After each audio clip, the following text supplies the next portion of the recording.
ఒక కుటుంబం కానీ సంఘం కానీ ఐక్యంగా కట్టబడాలి అంటే మనలో ఉండాల్సిందేంటి? మనలో ఉండాల్సిందేంటి? దైవ ప్రేమ కదండి. ఇప్పుడు మన చుట్టూ గోడలు ఉన్నాయి కదండి, ఇటు గోడ ఇటో గోడ ఇటో గోడ అన్నీ చుట్టూ గోడలు ఉన్నాయి. ఈ గోడని దేంతో చేశారు? ఇటుకలు పేర్చారు కదండి. ఉట్టి ఇటుకలు అలా పేర్చుకుంటూ వెళ్ళిపోతే గోడ అయిపోద్దా? అలా నిలబడుతుందా? ఆ ఇటుకల్ని అతికించాలి కదండి. సిమెంట్ పెట్టి ఏం చేయాలి? అతికించాలి కదా.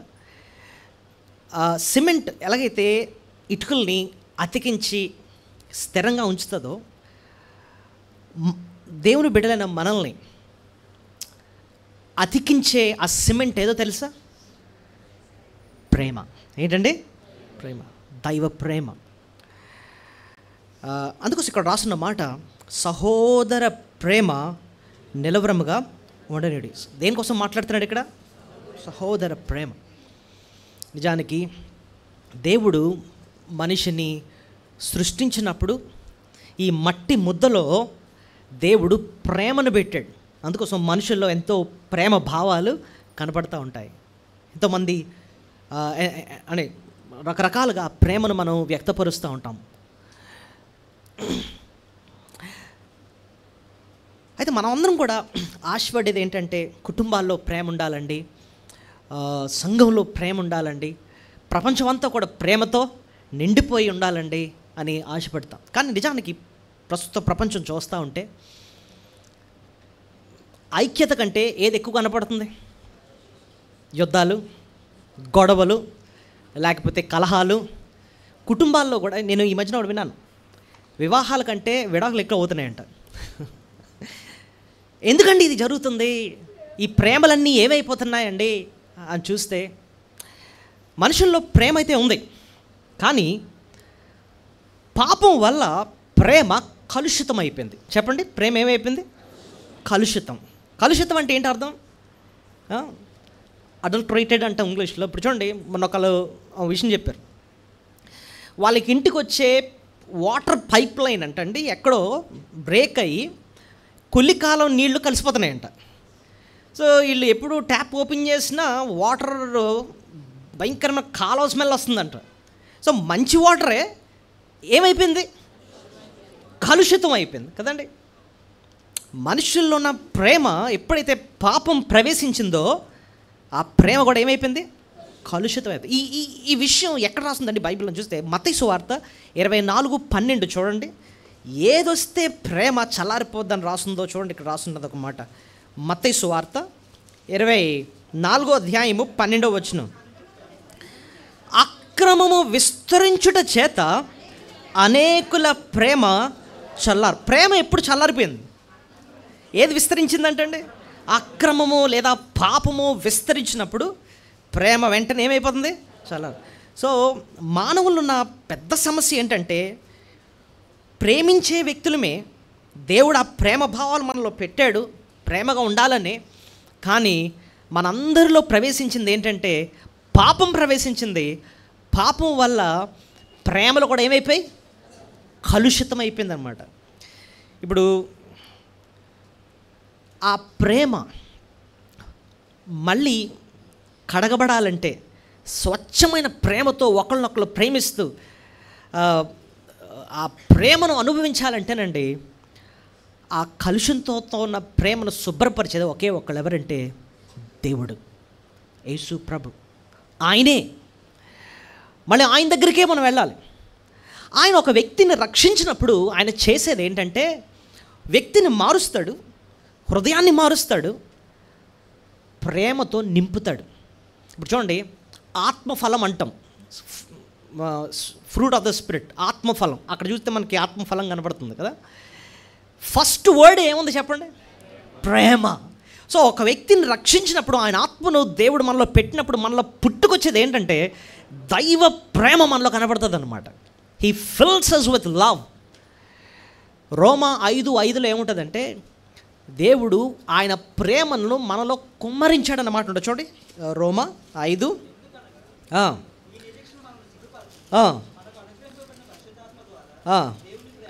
దేవుని ప్రేమ మన హృదయంలో కుమ్మరింపబడి ఉన్నది. చూడండి, మనకు అనుగ్రహింపబడిన పరిశుద్ధాత్మ ద్వారా దేవుని ప్రేమ మన హృదయంలో కుమ్మరింపబడి. ఎప్పుడైతే మనం రక్షింపబడ్డామో, పరిశుద్ధాత్మ దేవుడు మనలో ఎప్పుడైతే ప్రవేశించాడో, ఆత్మదేవుడిని ప్రభు పెడతాడు మనలో, ఆయన మనలో తీసుకొచ్చేది ఏంటంటే ప్రేమను కుమ్మరించేస్తాడు. కుమ్మరించడం అంటే ఏంటి అర్థం? స్పూన్ తల వేస్తాడా? ఏం చేస్తాడు? కుమ్మరించడం అంటే ఏంటి? నింపేస్తాడటండి. Your heart is filled with love. దేవుని పట్ల ప్రేమ, దైవ ప్రేమ ఇతరులకు చూపించడానికి ఆయన ప్రేమను కుమ్మరిస్తాడు. నిజానికి బైబిల్లో ఒక వ్యక్తి ఎలా మారాడో ఒక ఎగ్జాంపుల్ చూస్తే, జక్కయ్య ఉన్నాడండి. జక్కయ్య ఎలాంటి తెలుసా? సమాజమే ఆయనకు ఒక ముద్ర ఇస్తారు. ఏ ముద్ర? వీడు పాపాత్ముడండి, పాపిష్టుడండి. ఎవరి దగ్గరన్నా రూపాయి లాగాల్సింది 4 రూపాయలు లాగేసేవాడండి. స్వార్థం అనమాట. అలా అంత భయంకరుడు అనమాట. ధనాపేక్షత ఉండేవాడు అనమాట. కానీ ఒకరోజు ప్రభు ఆయన ఇంటిన వచ్చాడు. నేడు ఆ ఇంటికి రక్షణ వచ్చిందంటాడు ప్రభు. ఆ టైంలో తన మార్పు చూడండి. నించుని అంటాడు, ప్రభా, ఎవరి దగ్గర అయినా నేను అన్యాయంగా 1 రూపాయి తీసుకుంటే నేనేం చేస్తాను? తిరిగి 4 గంటలు ఇచ్చేస్తాను అంటున్నాడు అనమాట. అంతేకాదు, పేదలకు నా ఆస్తిలో సగ భాగాన్ని ఇచ్చేస్తానండి. ఏంటి? ఆ ప్రేమను చూపిస్తున్నాడు అనమాట. అంత మార్పు ఎలా వచ్చిందండి అంటే, ప్రభు ఎప్పుడైనా ఒక వ్యక్తిని రక్షించినప్పుడు ప్రేమ పుట్టుకొస్తుంది అనమాట. దైవ ప్రేమ వ్యక్తిలో వస్తుంది అనమాట. సో దేవుడు మనల్ని రక్షించుకున్నాడు, ఆయన ప్రేమను మనలో పోసాడు. అయితే ఆ ప్రేమలో, ఆ సహోదర ప్రేమలో కొనసాగాలి అంటే ఏం చేయాలండి అంటే, ఈ దినం నేను ఈ సబ్జెక్ట్ని అర్థం చేయించడానికి మీకు 4 ప్రశ్నలకు నేను జవాబిస్తాను. 4 questions. ఓకే, మొదటిది ఏంటంటే అసలు ప్రేమ అంటే ఏంటి చెప్పండి. సహోదర ప్రేమ కలిగి ఉండాలంటే ముందు ప్రేమ అంటే ఏంటో మనకు అర్థం కావాలి కదా. సో అది చాలా కీలకమైన ప్రశ్న. వాక్యంలో ఉంటే మనం చూద్దాం ప్రేమ అంటే ఏంటి. రెండో ప్రశ్న ఏంటంటే, దేవుడు తన ప్రేమను మనకు ఎలాగా వ్యక్తపరిచాడు. How did God show his love for us. ప్రేమ అంటే ఏంటి? రెండోది, దేవుడు తన ప్రేమను మనకు ఎలాగా వ్యక్తపరిచాడు. మూడోది, మనము మన సహోదరుల ఎడల ఏ రీతిగా ప్రేమను చూపించాలి. మనం ఏ రీతిగా ప్రేమను చూపించాలి, అది మూడో ప్రశ్న. నాలుగోది ఏంటంటే, అలా ప్రేమను చూపించడం ద్వారా మనకు కలిగే మేలేంటి, మనకు కలిగే ఆశీర్వాదము లేదా మేలు ఏంటి చెప్పండి. 4 questions. ప్రేమ అంటే ఏంటి? రెండోది, దేవుడు మనల్ని ఏ రీతిగా తన ప్రేమను వ్యక్తపరిచాడు. మూడోది, మనం ఏ రీతిగా మన సహోదరుల ప్రేమను చూపించాలి. నాలుగోది, అలా ప్రేమించడం ద్వారా మనకు కలిగే మేలు లేదా ఆశీర్వాదము ఏంటి. సో ఈ 4 చాలా కీలకమైన ప్రశ్నలు మనం చూద్దాం. సో మొట్టమొదటిది, అసలు ప్రేమ అంటే ఏంటి చూడండి. బైబిల్లో ఏదన్నా మనం బిబిలికల్ డెఫినేషన్ ఇవ్వాలి. ప్రేమ అంటే ఏంటని వదిలేమంటే మొత్తం ప్రపంచం అంతా ఒక్కొక్క డెఫినేషన్తో వస్తారనమాట. But what does the Bible say about love? Okay, ఒక ఆయన అన్నాడు, ప్రేమ గుడ్డిదండి అని అన్నాడు అనమాట. ఇవన్నీ ఏంటంటే మనుషుల యొక్క ఓన్ కాన్సెప్ట్స్ అనమాట. ఓకే, సో ఇవి కదా మనం అడిగేసాలి. So what does the Bible say about God's love? Okay, 1 కొరింథీ 13వ అధ్యాయంలోనండి, 1 కొరింథీ 13వ అధ్యాయము 4వ వచనంలో ఒక 2 పదాలు మనం చూద్దాం. ఓకే, ప్రేమ దీర్ఘకాలము సహించును, దయ చూపించును. చాలు, అక్కడ కాపేద్దాం. ఓకే, ఏం చేస్తుంది అన్నది ఈ 2 words చెప్తున్నాయి. దాని తర్వాత నుంచి ఏది చేయదు అన్నది చెప్తూ ఉంటుంది. ఉప్పొంగదు, మత్సరపడదు, ఇవన్నీ అంటున్నాయి. కానీ ఫస్ట్ 2 words ఏమంటున్నాడు చెప్పండి. ప్రేమ దీర్ఘకాలము సహించును, దాయుచు. ఆ 2 words గుర్తుపెట్టుకోండి. ఈ 2 మాటల నుంచి ఒక నిర్వచనాన్ని మనం జ్ఞాపకం చేసుకుందాం. ఒక డెఫినేషన్. ఒక వ్యక్తి యొక్క ప్రవర్తనను ఓపికతో సహించి తిరిగి ఆ వ్యక్తికి మేలు చేయడమే ప్రేమ. చెప్పండి. ఒక వ్యక్తి యొక్క ప్రవర్తనను ఓపికతో సహించి తిరిగి ఆ వ్యక్తికి ఏం చేయడం? మేలు చేయడమే ఏంటండి? ప్రేమ. అదే ఉన్నాయి చూడండి, అక్కడ 2 words ఏమున్నాయి చెప్పండి. ప్రేమ దీర్ఘకాలము. దీర్ఘకాలం సహించడం అంటే ఏంటంటే ఓపికతో సహించడం. ఆ వ్యక్తి ఎలాంటి వాడు అనేప్పటికీ ఓపికతో సహించి దయ చూపించడం అంటే తిరిగి ఆ వ్యక్తికి ఏం చేయడం? మేలు చేయడమే ఏంటండి ప్రేమ. ఇప్పుడు ఎవరన్నా మిమ్మల్ని అడిగారు అసలు ప్రేమ అంటే ఏంటండి అంటే ఏం చెప్తారు చెప్పండి. కమాన్. ఆ వ్యక్తి యొక్క ప్రవర్తనను ఓపికతో సహించి తిరిగి ఆ వ్యక్తికి ఏం చేయడం, మేలు చేయడం. అదే అండి ఏంటండి ప్రేమ. ఈ లోకానుసారంగా మామూలుగా ఆలోచిస్తే ప్రేమల్లో అతి గొప్ప ప్రేమ ఏంటండి అని అంటే ఎవరైనా ఏమంటారు చెప్పండి? తల్లి ప్రేమ అండి. తల్లి ప్రేమ స్వచ్ఛమైన ప్రేమ అండి. నిజానికి బైబిల్లో కూడా చాలా చోట్ల దేవుడు తల్లి ప్రేమను గురించి వివరించాడు. ఎలాగంటే ఒక తల్లి వాణిని ఆదరించినట్టు నేను ఆదరిస్తాడు. ఇంకో దగ్గర ఏమంటాడంటే ఒక తల్లి అయినా నిన్ను మరుచును కానీ నేను నిన్ను ఆ మాటలు ఎందుకంటున్నాడంటే నిజంగానే తల్లిలో బిడ్డ ఎడలో ఏముంటుంది? ప్రేమ ఉంటుంది. ఈ రెండు వర్డ్స్ తల్లిలో ఎలా, నేను ఒక ఉదాహరణ విన్నాను. ఒక కుర్రాడు ఉన్నాడట, తండ్రి లేడు, ఇంటి దగ్గర తల్లే ఉంది. కానీ వీడికి చిన్నప్పటి నుంచి క్రమంలో పెరగకుండా చాలా విచ్చలవిడిగా పెరిగి చాలా ఇంట్లో ఉన్న డబ్బులన్నీ కూడా దోచేసుకొని ఇష్టానుసారంగా తాగడం తిరగడం అలాగా చేస్తున్నాడట. అయితే ఇంట్లో తల్లి మాత్రం పిల్లోడు ఇంటికి వస్తాడని వాడి కోసం చక్కగా వంట వండి ఎదురు చూస్తూ ఉండేదట. వస్తాడు వస్తాడు వస్తాడు వస్తాడని. వీడేమో రోడ్డు మీద తిరుగుతూ ఇష్టానుసారంగా బ్రతుకుతూ ఎప్పుడుకో రాత్రికి వస్తాడు. ఇంటి పక్క వాళ్ళేమో అమ్మ ఎందుకమ్మా ఆడి కోసం వెయిట్ చేయడం, నువ్వు చక్కగా భోంచేసి పడుకో, ఆడు ఎప్పుడు వస్తాడో ఆడికే తెలీదు అని చెప్పి వాళ్ళు విసుగుపోతున్నారు. కానీ ఈమె మాత్రం లేదండి నా కొడుకు ఎప్పటికన్నా వస్తాడని చెప్పి అలా ఓపికతో సహించుకుంటున్నారు. ఈ లోపల వీడు 11కో 12కో తాగి తూలుకుంటూ ఇంటికి వచ్చాడు. చూస్తే అయ్యో వచ్చావు నాన్న రా అని చెప్పి వాడిని ఇంటికి తీసుకొచ్చి ఏమరా ఎంత లేట్ అయ్యింది, కొంచెం నీకోసం నేను వెయిట్ చేస్తానని తెలీదా, నువ్వు వస్తేనే కానీ నేను తిన్నాను తెలియదు కానీ చెప్పి ఏదో అంటూ ఉంటే పళ్ళు మన కొట్టాడట. ఆవిడ నేను ఉండమన్నాడు అని అసలు తాగేసి. అయినా కూడా తల్లి దెబ్బను సహించింది. సరే కాలు కడుక్కో అని చెప్పి వాడికి కూర్చోబెట్టి వంట వండించి గోరు ముద్దలు మళ్ళీ ఏం చేస్తుందట, తినిపిస్తుందంట.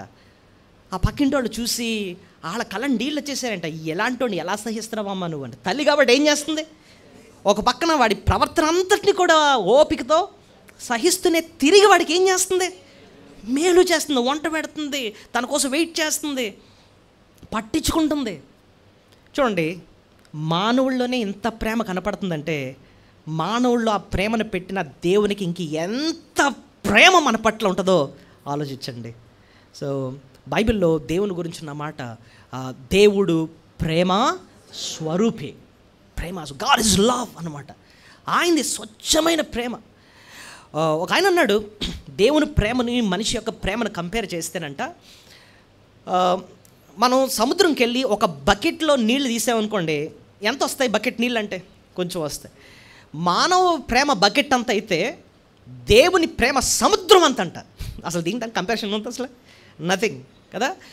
మళ్ళీ ఇంకో ఆయన అన్నాడు, మానవ ప్రేమ టార్చ్ లైట్ అంత అయితే దేవుని ప్రేమ సూర్యుడు అంత అంటండి అసలు కదా. సో అసలు మానవుని ప్రేమ నథింగ్ నిజంగా దేవుని ప్రేమతో కంపేర్ చేస్తే. అసలు మానవులు చూపించిన ప్రేమ ఎంత గొప్పగా ఉంది అనుకుంటే దైవ ప్రేమ ఇంకెంత గొప్ప. ఎందుకంటే మనిషిలో పెట్టిందే, ఆ ప్రేమను పెట్టిందే దేవుడు. ఆయన మనల్ని ఎంత భరిస్తున్నాడు, ఆయన మనకెంత మేలు మనకు చేశాడు. తర్వాత మనం చూద్దాం. అయితే యేసు ప్రభుని మనం అడిగి, ప్రభువా నువ్వు మమ్మల్ని ఎంత ప్రేమిస్తున్నావు నాయన అని అంటే, ఆయన ఒక మంచి మాట అన్నాడండి. అది చూస్తే మనకి ఆశ్చర్యం అనిపిస్తుంది. యోహాను సువార్త 15వ అధ్యాయం 9వ వచనం చూడండి. John chapter 15 verse 9. తండ్రి నన్ను ఎలాగూ ప్రేమించానో నేనును మిమ్మను అలాగూ ప్రేమించితిని, నా ప్రేమయందు నిజం. చూడండి, ఏదన్నా మెజర్ చేయాలి అంటే, ఏదైనా కొలవాలి అంటే మనకి కొలబద్ద అవసరం. ఇప్పుడు చూడండి, ఏదైనా పొడుగు కొలగాలంటే మనం ఏం చేస్తాం, ఒక స్కేల్ తీసుకొస్తాం. బాబు ఎంత పొడుగు అని స్కేల్ పెట్టి చూస్తాం. ప్రభుని అడిగి, ప్రభువా నీకు నేనంటే ఎంత ప్రేమ అంటే, ఆయన ఉపయోగించిన కొలబద్ద ఏంటి, మెజరింగ్ రాడ్ ఏంటి? ఆయన ఏమన్నాడు, తండ్రి నన్ను ఎలాగ ప్రేమించాడో, ఆయన నన్ను ఎంత ప్రేమించాడో అంత ప్రేమతో నేను నిన్నేం చేస్తున్నాను, ప్రేమిస్తున్నాను అంటున్నాడు. తండ్రి అయిన దేవుడు యేసు ప్రభుని అంటే ఆయన అంటాడు, ఈయన నా ప్రియ కుమారుడు, ఈయన యందు నేను ఆనందించున్నాను. స్వచ్ఛమైన ప్రేమతో తండ్రి అయిన దేవుడు కుమారుడైన దేవుడిని ప్రేమిస్తున్నాడు. అంతే కదా, బైబిల్ ఇంకో వచనం ఉంది, కుమారుడైన దేవుడు కూడా తండ్రి అయిన దేవుడిని అంతే ప్రేమతో ప్రేమిస్తున్నాడు.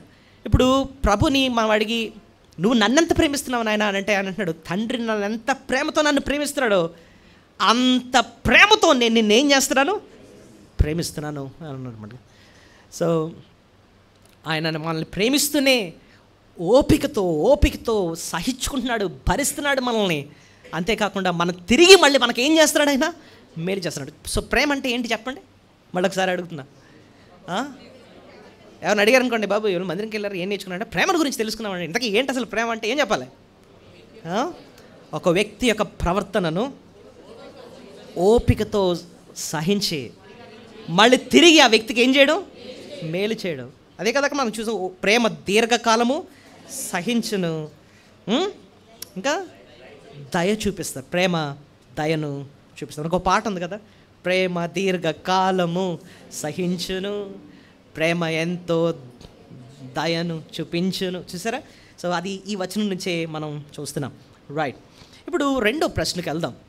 మరి ప్రభు మనల్ని అంత ప్రేమతో ప్రేమించంటున్నాడు కదండి.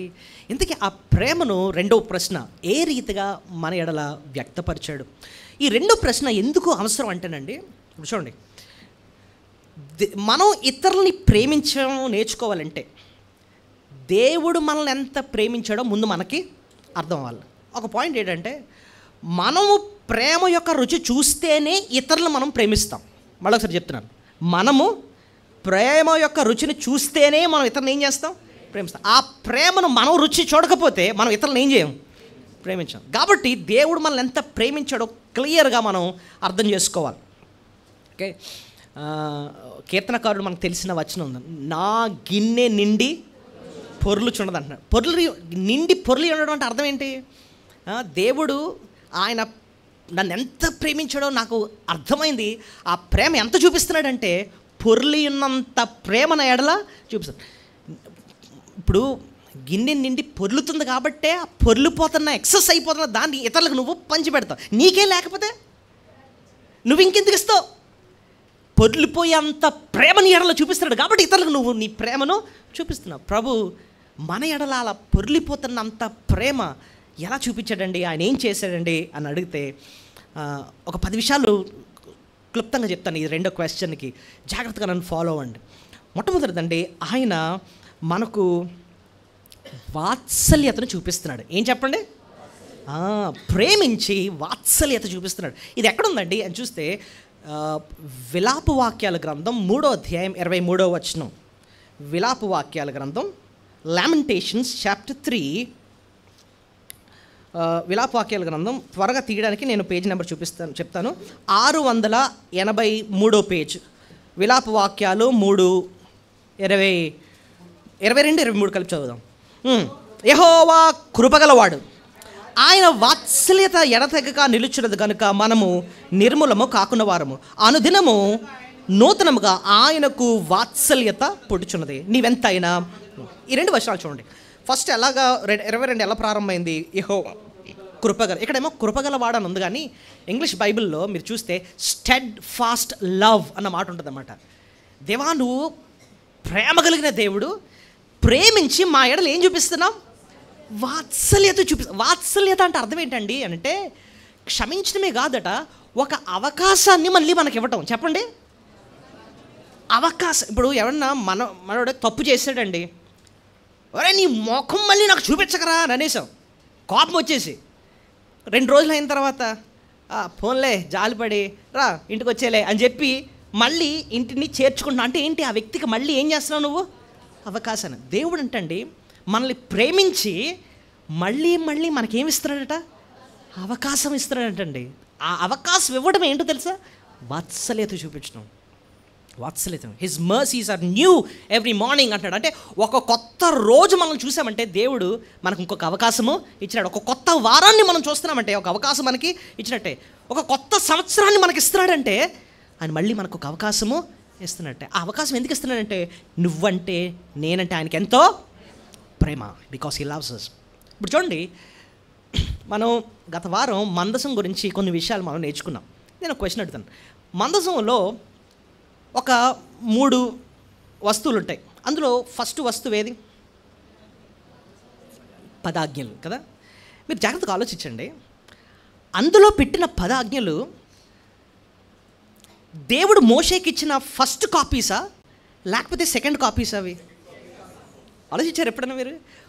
ఫస్ట్ కాపీస్ ఏమయ్యాయి? ఆ సంఘటన ఒకసారి ఆలోచించండి. మోషేని దేవుడు ఇశ్రాయేల్ ప్రజల్ని పిలిపించి సినాయి పర్వతం దగ్గర ఏం జరిగింది? ఆయన ముందు 10 ఆజ్ఞలు చెప్తాడు. నేను తక్కువ వేరే దేవుడు మీకు ఉండకూడదు. ఆయన పలుకుతూ ఉంటే ఈ ఇశ్రాయేల్ ప్రజలు, బావోయ్ ఆయన స్వరం మేము వెళ్ళలేకపోతున్నాం, మోషే నువ్వు వెళ్ళి మాట్లాడు, నువ్వు వచ్చి చెప్పు, కానీ మేమైతే తట్టుకోలేకపోతున్నాం ఆయన అంటాడు. అంత అప్పుడు దేవుడు మోషేని పిలుస్తాడు కొండ మీదకి. పిలిచి ఆయన 2 రాతి పలకలు తీసుకొని ఆయన సొంత వ్రేళ్లతో చక్కగా రాస్తాడు. రాసి ఇప్పుడు ఈ పలకల్ని తీసుకొని ఇశ్రాయేల్ ప్రజల దగ్గరకు వస్తారు. ఈ లోపల వీళ్ళు ఏం చేస్తారు? కిందన ఇక్కడ అప్పుడే వాక్యం విన్నారు, అప్పుడే 10 ఆజ్ఞలు విన్నారు. కిందన మోషే కొంచెం లేట్ చేశాడని చెప్పి వీళ్ళు అప్పుడే బంగారు దోడన ఒకటి చేసుకొని దాని ముందు డ్యాన్స్ వేస్తున్నారు. దాన్నేమో నువ్వే హోవావి అని చెప్పి వేస్తుంటే మోషే ఇవి పట్టుకొని వచ్చి గుండెలో బాదుకొని, అయ్యో ఏంటి ఇంత భయంకరంగా దేవుని యొక్క ధర్మశాస్త్రానికి వ్యతిరేకంగా బ్రతుకుతున్నారని చెప్పి ఈ 2 రాతి పలకలను ఏం చేశాడు? పగలగొట్టేశాడు అనమాట. ఆ పగలగొట్టడం ఆ భావం ఏంటంటే దేవుడిచ్చిన ఆజ్ఞలు వీళ్ళు మీరారు, ఆయన్ని ప్రేమించకుండా, ఆయన్ని పూజించకుండా దోడలు పూజిస్తున్నారని చెప్పి ఇంకెందుకు ఈ పలకలు అన్నట్టుగా కోపంతో పగలగొట్టేశాడు అనమాట. వాళ్ళ వాక్యాన్ని, దేవుని ఆజ్ఞను మీరారని చెప్పి దేవుడు వదిలేయలేదు వాళ్ళని. ఆయన ప్రేమ చూడండి. అక్కడ మోషేని మళ్ళీ పిలుస్తాడు. మోషే మళ్ళీ రా కొండ మీదకి, నేను మళ్ళీ రెండోసారి పలకల మీద నా చేత్తో నేను మళ్ళీ రాసి నీకు ఇస్తానని చెప్పి నిర్గమాకాండం 34వ అధ్యాయంకి వెళ్తే దేవుడు మళ్ళీ రెండోసారి అట ఏం చేశాడు? ఆ వాక్యాన్ని రాసి రెండోసారి ఇవ్వటం ఏంటో తెలుసా? ఈసారి అన్న నా మాటకు మీరు లోబడండి అని చెప్పి ఒక అవకాశాన్ని మళ్ళీ వాళ్ళకి ఇస్తున్నాడు. సెకండ్ ఛాన్స్ ఇస్తున్నాడు అనమాట. చూసారా, మన జీవితంలో కూడానండి దేవుడు మళ్ళీ మళ్ళీ మళ్ళీ మళ్ళీ మళ్ళీ మళ్ళీ ఆయన వాక్యాన్ని మన దగ్గరికి తీసుకొస్తున్నాడు. ఎన్నిసార్లు ఆయనకు లోబడలేదో మళ్ళీ చెప్పిస్తున్నాడు. ఎందుకు తెలుసా? నువ్వంటే ప్రేమ చూపిస్తేనే నీ ఎడల ఆయన ఎంతో వాత్సల్యత చూపిస్తున్నాడు. అందుబట్టే మనం దేవుని ఏం చేయాలండి? దేవా నేనే 10 మందికి అవకాశం ఇవ్వను, రెండో అవకాశం నీకు ఇవ్వను అన్నట్టుగా మాట్లాడుతుంటాను. కాదు, నాకు నువ్వెన్ని అవకాశాలు నాకు ఇస్తున్నావు, నా ఎడల ఎన్నిసార్లు నీకు తిరుగుబాటు చేసినప్పటికీ కూడా మళ్ళీ నాతో మాట్లాడుతున్నావు, మళ్ళీ చెప్పిస్తున్నావు, మళ్ళీ ఆ వాక్యాన్ని నొక్కి చెప్పిస్తున్నావు నన్ను లోబడాలని. దాని వెనక నీ ప్రేమను నేను గుర్తించలేదు నాయన. నువ్వు నన్ను ప్రేమించి నా ఎడల నువ్వేం చూపిస్తున్నావు? వాత్సల్యత చూపిస్తున్నావు. అందుబట్టి నీకు స్తోత్రాలని చెప్పి దేవుణ్ణి స్తుతించాలి. ఆ రీతిగా ఆయన మన ఎడల తన ప్రేమను చూపిస్తున్నాడు. ఇది అర్థమైతేనండి మనం ఇతరులకు ఏం చూపిస్తాం? ప్రేమను చూపిస్తాం. ఇంకే రీతిగా అండి తన ప్రేమను చూపించాడు. రెండోది ఏంటంటే ఆయన ప్రేమించి మనల్ని మన కొరకట విజ్ఞాపన చేస్తున్నాడట. మన కోసం ఏం చేస్తున్నాడు? విజ్ఞాపన. అది ఎక్కడండి అని చూస్తే రోమీలకు రాసిన పత్రిక 8వ అధ్యాయం చూడండి. రోమన్స్ చాప్టర్ 8, రోమీలకు రాసిన పత్రిక 8వ అధ్యాయము 34 నుంచి చదువుదాం. శిక్ష విధించువాడెవడు? చనిపోయిన క్రీస్తు యేసే. ఇప్పుడు చూడండి, అంతేకాదు మృతుల్లో నుండి లేచిన వాడును దేవుని కుడిపార్శ్వమున ఉన్నవాడును మన కొరకు విజ్ఞాపన కూడా చేయువాడును ఆయనే క్రీస్తు ప్రేమ నుండి మనలను ఎడబాపువాడు ఎవడు. చూడండి, క్రీస్తు ప్రేమ నుంచి మనల్ని ఎవరు ఎడబాపువాడు అని చెప్పి ఆ పైన అంటున్నాడు మన కొరకట తండ్రి అద్ద ఏం చేస్తున్నాడట? విజ్ఞాపన అంటే ఏంటో తెలుసా? చూడండి, తండ్రి పిల్లోడిని కొట్టడానికి కర్ర ఎత్తి అనుకుని వచ్చేస్తూ ఉంటే తల్లి వెళ్ళి ఏం చేస్తుంది? వద్దండి ఇంకొద్దులేండి అని చెప్పి ఒక పక్కన తండ్రిని ఏం చేస్తుంది? తల్లి వేడుకున్నట్టుగా అంటండి. అంటే తల్లికి బిడ్డ ఏం చెప్పండి? ఆ ప్రేమ నిజానికి మనం ప్రతిసారి పాపం చేసినప్పుడు దేవుని శిక్ష మన మీద పడాలి. కానీ యేసు ప్రభు అంటండి తండ్రి అది ఏం చేస్తాడట? తండ్రి ఆ బిడ్డ కోసం నేను కదా శిక్ష పడ్డాను, నేను కదా ఆ పాపానికి నేను కదా ప్రాణం పెట్టాను, నన్ను చూసి నాయన జాన్సన్ నన్ను క్షమించు. ఏమండి, మనం ప్రతిసారి చేసిన పాపానికి శిక్ష ఎందుకు రావట్లేదు తెలుసా అండి? నిజానికి ఆ ఒక్క పాపానికి నరకంలో పడిపోవాలి. మనం ఏదో చిన్న దెబ్బ కాలు చెయ్యి ఎరగడం కాదు, ఎక్కడికి వెళ్ళిపోవాలి? డైరెక్ట్గా నరకానికి వెళ్ళిపోవాలి. కానీ తండ్రి వద్ద కుడిపార్శ్వాన కూర్చొని మన కొరకు నిరంతరం ఆయన ఏం చేస్తున్నాడు? విజ్ఞాపన చేస్తున్నాడండి. ఎందుకు చేస్తున్నాడండి అంటే నువ్వంటే నేనంటే ఆయనకి ఎంతో ప్రేమించి ముందు ఏం చేస్తున్నాడు? మనకి వాత్సల్యత చూపిస్తున్నాడు. రెండోది ప్రేమించి మన కొరకు ఏం చేస్తున్నాడు? నిరంతరము విజ్ఞాపన చేస్తున్నాడు. అదండి ఆయన ప్రేమ.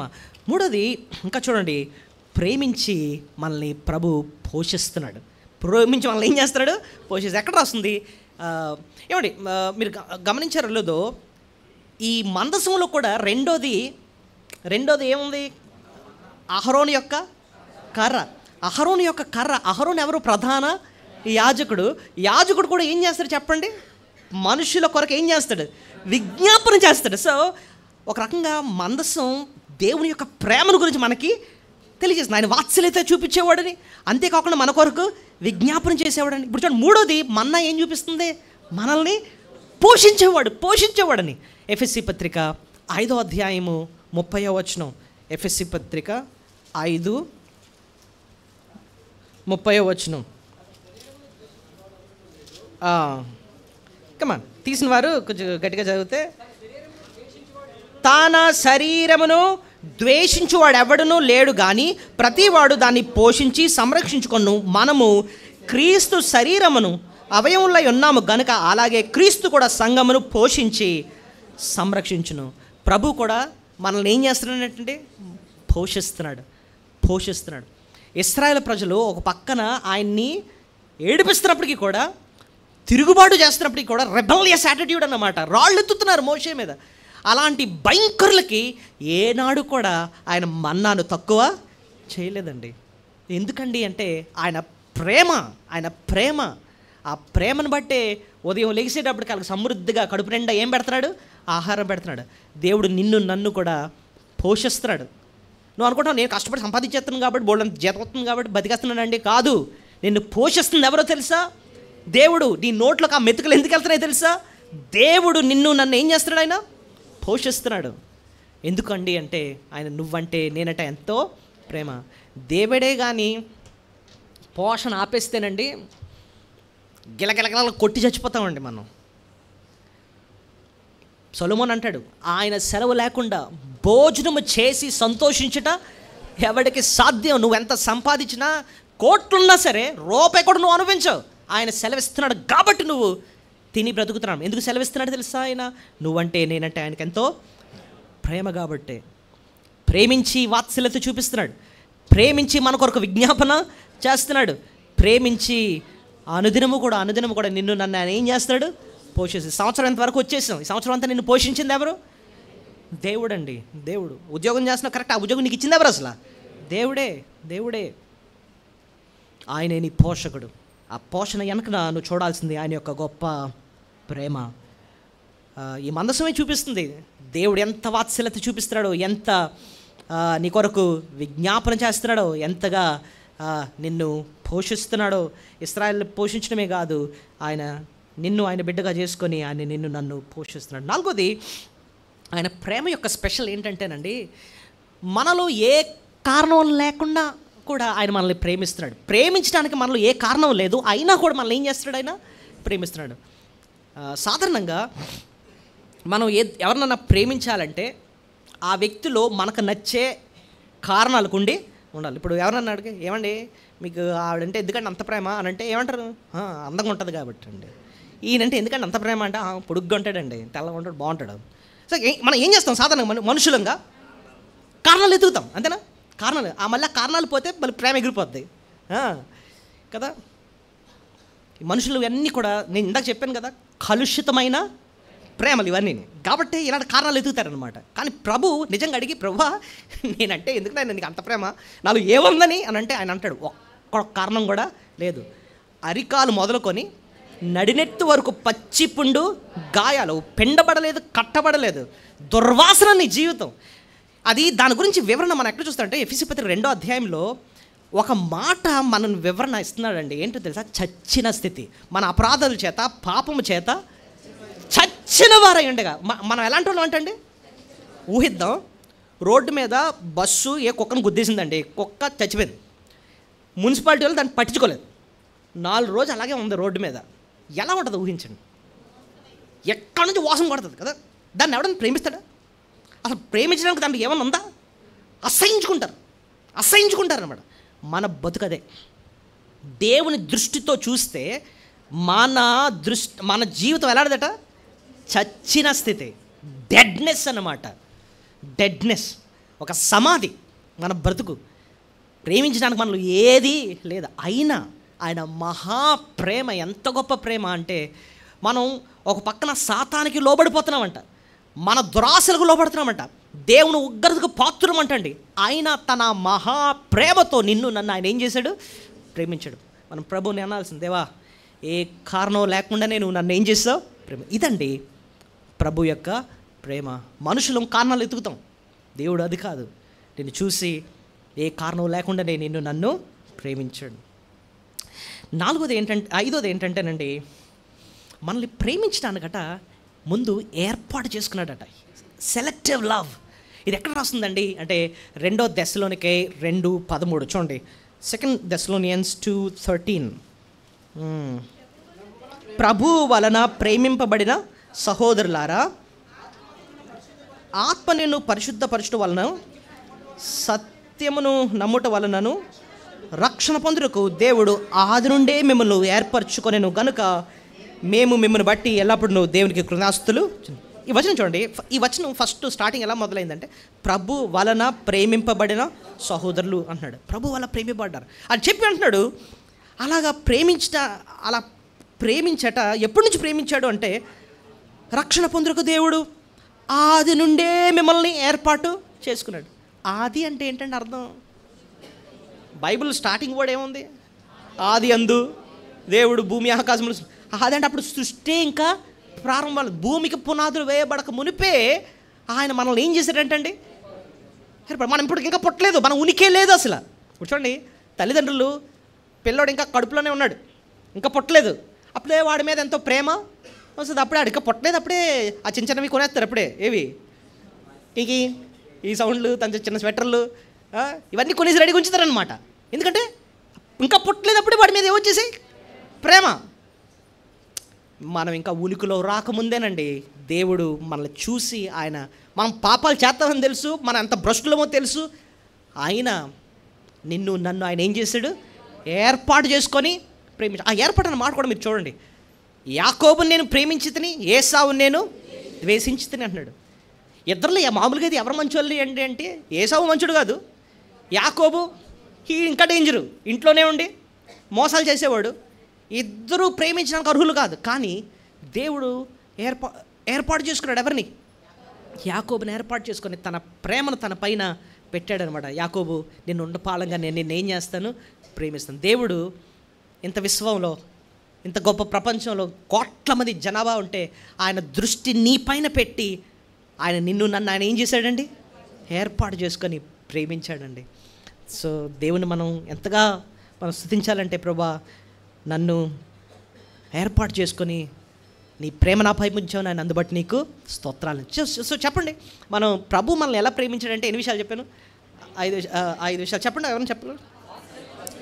మన వాత్సల్యత అంటే ఏం చెప్పాను? మళ్ళీ తిరిగి అవకాశాన్ని ఇవ్వటం. రెండోది, మన కొరకు ఏం చేస్తున్నాడు? విజ్ఞాపన చేస్తున్నాడు, అది ఆయన ప్రేమ. మూడోది, పోషిస్తున్నాడు, అది ఆయన ప్రేమ. నాలుగోది, ఏ కారణం లేకుండానే ఆయన నిన్ను నన్ను ప్రేమ. మనం ఏదో ఆయనకి ఏదో త్యాగాలు చేసేసి ఎన్నో దాన ధర్మాలు చేసేస్తున్నామని కాదట, మనం ఉన్న పాలంగా ఘోర పాపులని ఆయన తెలిసే మనల్ని ప్రేమించాడు. 5, ఆయన అలా ప్రేమించడానికి నిన్ను నన్ను ఆయన ఏం చేశాడు?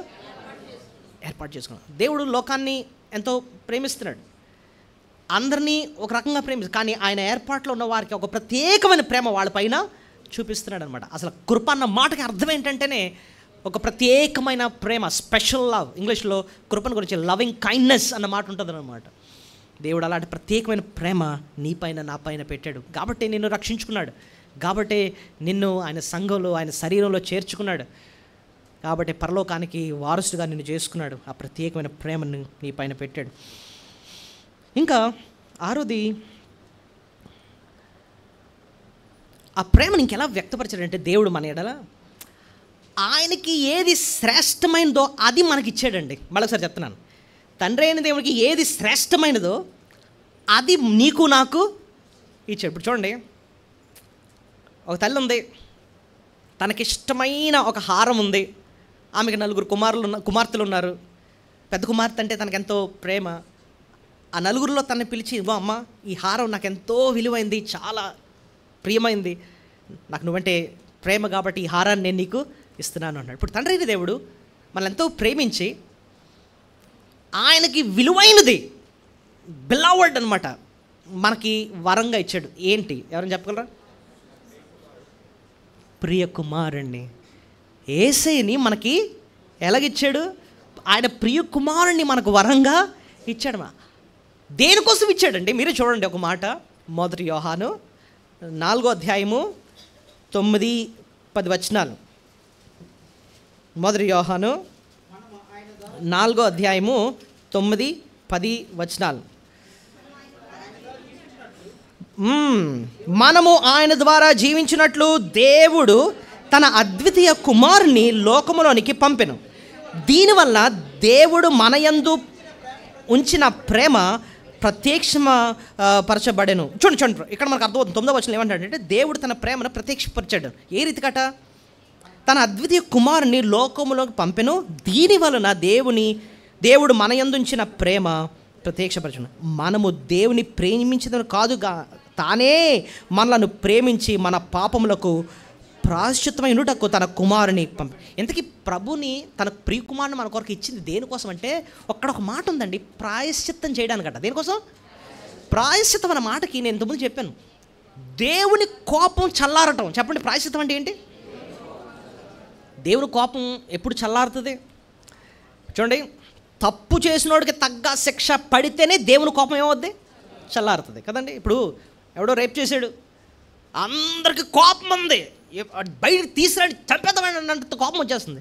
అయితే ఈ లోపల పోలీసు వాళ్ళని అదుపులోకి తీసుకొని వాడికి ఉరిశిక్ష చేశారనుకోండి, వాడికి ఎప్పుడైతే ఉరిశిక్ష పడిందో ఇలా కోపం అంతా ఏమవుద్ది? చాలా. ఎందుకంటే ఆడు తప్పు చేశాడు, తప్పుకి తగ్గ శిక్ష పడింది కాబట్టి మన కోపం ఏమైంది? చాలా. దేవుని కోపం ఎప్పుడు చల్లారుతుంది? ఎప్పుడు ప్రాయశ్చిత్తం జరుగుతుంది? మనం చేసిన పాపానికి తగ్గ శిక్ష పడిపోతే ఆయన కోపము చల్లారుతుంది. అలా చేయడానికి ఆయన ప్రియ కుమారుని పంపించాడంట. ఇప్పుడు యేసయ్య ఈ లోకానికి వచ్చాడు, ఆయన శిక్ష ఎలా భరించాడంటే ఒకసారి ఆలోచించండి. రోమీలు, పాపులు, వాళ్ళు సైనికులు యేసు ప్రభుని ఏం చేస్తున్నారు? శిక్షిస్తున్నారు, కొడుతున్నారు, ఉమ్ము వేస్తున్నారు. తండ్రి అయిన దేవుడు ఆ సీన్ చూస్తున్నప్పుడు ఆయనకు ఎలా ఉంటుందో మనసులో ఒకసారి ఆలోచించండి. ఇప్పుడు మన ఎదురుగుండా ఎవడో మన పిల్లోడిని కొడుతున్నాడు అనుకోండి, మనకు ఎలా ఉంటుంది? అర్థమవుతుందా? మన ఎదురుగుండా మన పిల్లల్ని ఇంకోటి ఎవడన్నా కొడుతుంటే మనకు ఎలా ఉంటుంది? తల్లిదండ్రులుగా తట్టుకోలేం, మనం కోపం వచ్చేస్తుంది మనకి. తండ్రి అయిన దేవుడు ఆయన ప్రియ కుమారుణ్ణి పాపులైన మనుషులు దూషిస్తూ ఆయన కొడుతూ ఆయన సిలువేస్తూ ఉంటే, ఆయన ముఖం మీద ఉమ్మేస్తుంటే తండ్రి ఎంత భరించాడో ఆలోచించండి.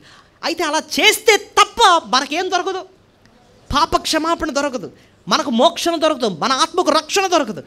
మన కొరకని చెప్పి ఆ తండ్రి అయిన దేవుడు ఆయన ప్రియ కుమారుణ్ణి మన కొరకు ఆయన ఇచ్చేశాడు. ఎందుకు ఇచ్చాడండి అని అంటే, నువ్వంటే నేనంటే ఆయనకి ఎంతో ప్రేమ. అర్థమవుతుందా? సో దేవుడు మనల్ని ఎంత ప్రేమించాడంటే తనకు ఉన్న విలువైనది ఆయన కుమారుణ్ణే మనకు అనుగ్రహించాడు అన్నమాట, మన రక్షణ కొరకు. సో అది 6వ విషయం. 7వది, ప్రేమించే ఇంకేం చేస్తాడండి అంటే మనల్ని శుద్ధి చేస్తున్నాడు. చెప్పండి, ప్రేమించే మనల్ని ఏం చేస్తున్నాడు? శుద్ధి చేస్తున్నాడు. ఇది ఎక్కడ రాస్తుందండి? ఎఫెసీ పత్రిక 5వ అధ్యాయము 25-26 వచనాలు. Ephesians chapter 5 verse 25-26 verses. పురుషులారా, మీరును మీ భార్యను ప్రేమించి అటువలే క్రీస్తు కూడా సంఘమును ప్రేమించి అది కళంకమైనను ముడతైనను అటుది మరి ఏదైనాను లేక పరిశుద్ధమైనదిగాను నిర్దోషమైనదిగాను మహిమగల సంఘంగా ఆయన తన ఎదుట దాన్ని నిలవబెట్టుకొనవలెని వాక్యమని ఉదక స్నానము చేత దాన్ని పవిత్రపరిచి పరిశుద్ధపరచుటకై దాని కొరకు తాను యేసు ప్రభు ఆయన సంఘమైన మనల్ని, ఆయన వధువైన మనల్ని వాక్యం చెప్పిస్తున్నప్పుడల్లా ఏం చేస్తున్నాడు తెలుసా? కడుగుతున్నాడు. మనల్ని ఏం చేస్తున్నాడు? కడుగుతున్నాడు. మనం దేన్నన్నా ఎక్కువ ప్రేమిస్తే దాన్ని శుభ్రంగా ఉంచుకోవడానికి చూస్తాం. మీకు మీ బండి అంటే చాలా ఇష్టం, ఏం చేస్తారు? రోజు కడిగేస్తారు కదండి. లేకపోతే మన పిల్లోడే అంటే మనకు ఎంతో ప్రేమ, ఆడేమో మొత్తం టాయిలెట్కి వెళ్ళి మొత్తం ఒళ్ళంతా చేసుకొని కంపు కొడుతుంది. ఏం చేస్తారు తల్లిదండ్రులు చెప్పండి? తీసుకొచ్చి అలా వదిలేస్తారా? చెయ్యి అంటారా? ఏం చేస్తారు చెప్పండి? కడుగుతారు. ఎంతవరకు కడుగుతారు? ఆ వాసనంతా పోయే వరకు శుభ్రం చేస్తాడు. దేవుడు కూడా వాక్యం ద్వారా మనల్ని ఏం చేస్తాడు? కమాన్, శుద్ధి చేస్తున్నాడు. ఈ శుద్ధి వెనకన్నా కూడా ఏముంది చెప్పండి? ఆయన యొక్క ప్రేమ. ఏమంటే వాక్యం వినేటప్పుడు కొన్ని మాటలు కఠినంగా ఉంటాయి, కొన్ని మాటలు ఆదరించినట్టు ఉంటాయి. ఆ ప్రతి మాట హృదయంలో పడుతున్నప్పుడు మనం ఒకటే గుర్తుపెట్టుకోవాలి, ఏంటంటే ఈ మాటలు దేవుడు నాకు ఎందుకు చెప్తున్నాడు తెలుసా? నా జీవితాన్ని మార్చడానికి, నన్ను కడగడానికే దేవుడు ఇలాంటి మాటలు నాకు చెప్తున్నాడని చెప్పి ఒకటి గుర్తుపెట్టుకోవాలి. దేవుని సన్నిధికి మనం వచ్చినప్పుడు నన్ను ఆయన మన జీవితాల్ని వాక్యం ద్వారా ఆయన శుద్ధి చేస్తున్నాడు. దాని వెనక ఆయన ప్రేమను మనము చూడాలి. ఓసారి మనం ఎలా తీసుకుంటామంటే ఆ వాక్యాన్ని మనకెక్కడ సెట్ అవుద్దండి, అది అలా చెప్తారులే మనకు సెట్ అవుతుంది అలాంటి భావంతో మనం తీసుకుంటే మనం శుద్ధి అవ్వం. వాక్యం విన్ని ఇది నా కొరకే చెప్పించారని చెప్పి దేవుని మాటలకు మనం తీసుకుంటున్నప్పుడు వాక్యం హృదయంలో పడుతుంది. ఆ వాక్యం చేసే పని అది చేసి మన జీవితం ఏమవుతుంది చెప్పండి? శుద్ధి అవుతుంది. మన జీవితంలో ఎంతో మార్పు వస్తుంది. అన్నమాట. ప్రేమించి మనల్ని శుద్ధి చేస్తున్నాడు. ఇంకోటి, ప్రేమించి శిక్షిస్తున్నాడు. నెక్స్ట్ 7 ఏంటంట? ప్రేమించి మనల్ని ఏం చేస్తున్నాడు? ఎక్కడ రాస్తుంది? హీబ్రూస్ 12:6 మనందరూ తెలిసిన వచనమే. తండ్రి తన ప్రేమించు కుమారుని ఏం చేస్తాడు? గద్దించి ఆయన ఏం చేస్తాడట? శిక్షిస్తాడట. తన ప్రేమించు ప్రతి కుమారుని కూడా దండించి శిక్షిస్తాడట. ప్రేమించే మనమే మన బిడ్డలని సరి చేయడానికి ఏం చేస్తాం? చిన్న చిన్న దెబ్బలు వేస్తాం. మన జీవితంలో కష్టాలు వచ్చాయనుకోండి, దేవుడు మనల్ని ప్రేమించే 2 దెబ్బలు వేస్తున్నాడు అనమాట మనల్ని సరి చేయడానికి.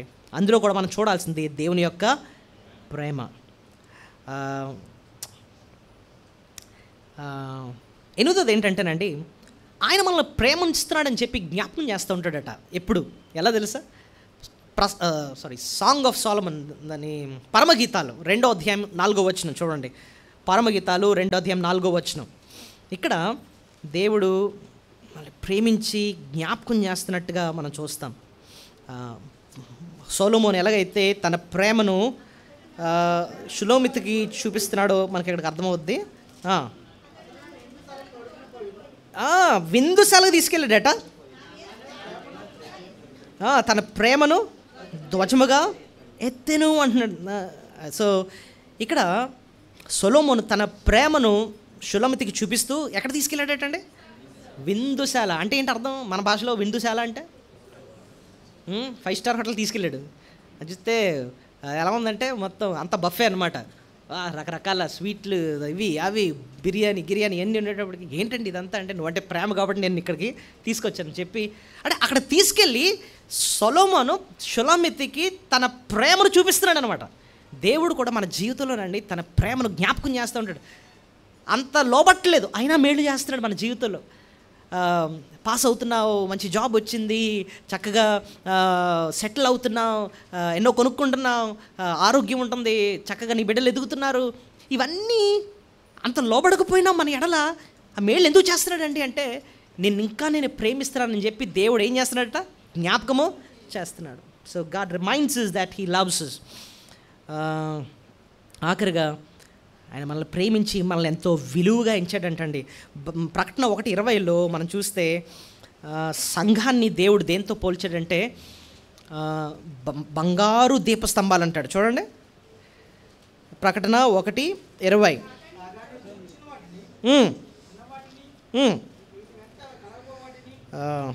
ఆఖరి లైన్ చదవండి సరిపోద్ది. ఆ 7 నక్షత్రములు 7 సంఘములకు దూతలు, ఆ 7 దీపస్తంభములు 7 దీపస్తంభాలను రాసింది. కానీ ఆ పక్కన మనం చూస్తే ఈ దీపస్తంభాలు సువర్ణ దీపస్తంభాలు. ఎక్కడ రాసింది? 13వ వచనం చూడండి. తిరుగుగా 7 సువర్ణ దీపస్తంభములు. సో ఈ దీపస్తంభాలు దేంతో చేయబడ్డాయి? సువర్ణం ఏంటి? సో దేవుడు సంఘాన్ని దేంతో పోల్చాడు? ఉట్టి దీపస్తంభాలు కాదట, సువర్ణం, గోల్డ్ అనమాట.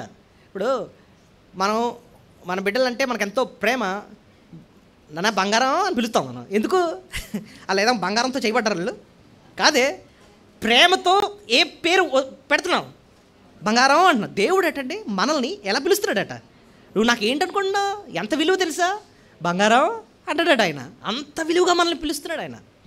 సో ఇప్పుడు చెప్పండి, దేవుడు తన ప్రేమను మన ఎడల ఎలా చూపించాడు? 10 విషయాలు చెప్పాను నేను. ఇది చాలా అవసరం అండి. ఎందుకంటే ఇది అర్థమైతేనే మన ఇతరులకు మన ప్రేమను చూపిస్తాం. ఏంటండి? కమాన్. వాత్సల్యత మన ఎడల చూపిస్తున్నాడు. రెండోది కమాన్, విజ్ఞాపన చేస్తున్నాడు మన కోసం. ఈ టైంలో కూడా ఆయన మన కొరకు ఏం చేస్తున్నాడు? ఇదిగో నాయన పలానా వ్యక్తి కూర్చున్నాడు, వాక్యం అంటున్నాడు, ఆయన హృదయంలో వాక్యం పనిచేయాలని చెప్పి తండ్రి దగ్గర మన ప్రభు ఏం చేస్తాడు? మన కోసం విజ్ఞాపన చేస్తున్నాడు. కాబట్టి అందుకొని కూర్చొని వెంటనే మనం 3 పోషిస్తున్నాడు. నువ్వు నేను పోషింపబడుతున్నావు, ఆయన ప్రేమిస్తున్నాడు కాబట్టి. 4 ఏ కారణం లేకుండానే నిన్ను నన్ను ఆయన ఏం చేస్తున్నాడు? ప్రేమిస్తున్నాడు. 5 నిన్ను నన్ను ఏర్పాటు చేసుకొని ప్రేమించడం. అందరు ప్రేమించినట్టు నిన్ను నన్ను ప్రేమించడం కాదు, నువ్వు నాకు స్పెషల్, ప్రత్యేకమైన ప్రేమతో నిన్ను నన్ను ప్రేమిస్తున్నాడు ఆయన. ఇంకా ఆయనకి ఏది శ్రేష్టమో, తండ్రి అయిన దేవునికి ఏది శ్రేష్టమో అది మనకు అనుగ్రహించాడు. ఆయన ప్రియ కుమారుడే మనకు వరంగా అనుగ్రహించాడు, ప్రాయశ్చిత్తం చేయడానికి, మన శిక్షను భరించడానికి. అందులో ఎంతో ప్రేమను చూస్తున్నాం. ఇంకా శుద్ధి చేస్తున్నాడు మనల్ని. ఆ ప్రేమను బట్టే మనం శుద్ధి చేస్తున్నాడు, వాక్యం ద్వారా శుద్ధి చేస్తున్నాడు. ఇంకా ప్రేమించే మనల్ని ఏం చేస్తున్నాడు? సో మన జీవితంలో ఏదైనా కష్టాలు కూడా వెళ్తున్నాం అనుకోండి, ఒకటి దాని వెనక మనం చూడాల్సింది ఏంటంటే, దేవుడు నన్ను ప్రేమించాడు కాబట్టి 2 దెబ్బలు వేసాడు. అందుకోసం భక్తుడు అంటున్నాడు, శ్రమ కలుగక మునుపు నేను త్రోవ విడిచితిని, ఇప్పుడు నీ మాటను నేను అనుసరించి నడుచుకుంటున్నాను. అది అంత మేలైంది ఆయన అని అన్నాడు అనమాట. నిజమే, దాని వెనక ఆయన ప్రేమను అర్థం చేసుకున్నాడు. ఇంకా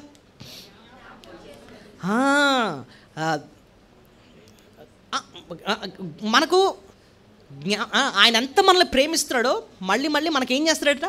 జ్ఞాపకం చేస్తున్నాడంట. సొలొమోను ఎలాగైతే విందుశాలకు తీసుకెళ్ళి, చూసావా నేనంటే ఎంత ప్రేమో, నువ్వంటే నాకు ఎంత ప్రేమో, అందుకోసం ఇక్కడ తీసుకొచ్చాను.